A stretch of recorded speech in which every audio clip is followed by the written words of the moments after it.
Now you can stay if you want, but viewer discretion is advised. Y'all over here participating in ritualistic, satanic, sexualized traditions and don't even know it. And yes, I was that kid crying on Santa's lap. Because why does this man know when I'm sleeping and know when I'm awake? Basically omnipresent. I'm in the shower thinking, he gonna know if I don't scrub him between my pinky toe enough. And that's kind of weird to me. Y'all do know in the 1800s Christmas was forbidden, deemed sacrilege, and the original version was even banned in ancient Rome. I'ma let Huey explain.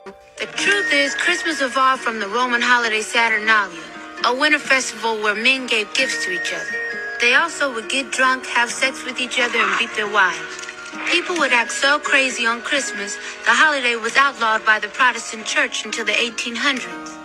Oh, that's not the darkest parts of the origins of it. Let's keep going. Yeah, Christmas was forbidden, deemed sacrilege. Let's ask Jehovah's Witnesses why they don't celebrate it. These festivals are massively contaminated by pagan customs. So we know that it's originated from a pagan holiday, right? During the winter solstice, December 25th, there were worshippers of a pagan god named Molech, and babies were offered as sacrifices. The statue was made of brass, and burning fire would be in it, and the babies would sit in the hot brass arms of Molech, while the child is arsoned to death. They would beat drums to cover up the screams. And while this was happening, the parents would have a list of wishes that they wanted for the year. So that whole thing of sitting your kids on Santa's lap and taking pictures with them while they're crying, remember where that came from.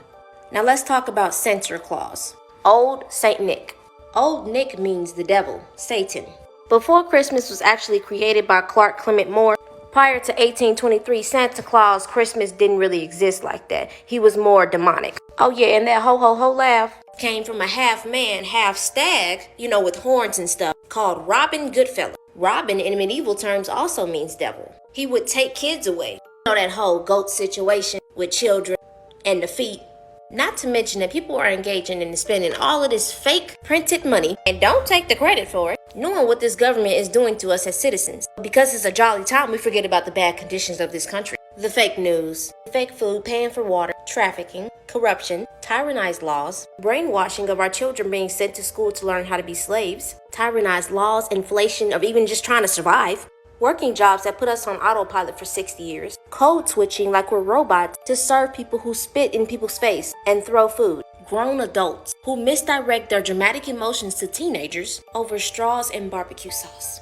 So I get why y'all trying to celebrate these pagan holidays to take the pain away from these messed up conditions of this vibratory rate of consciousness that is affecting our conditions. I'ma go more in detail on my YouTube.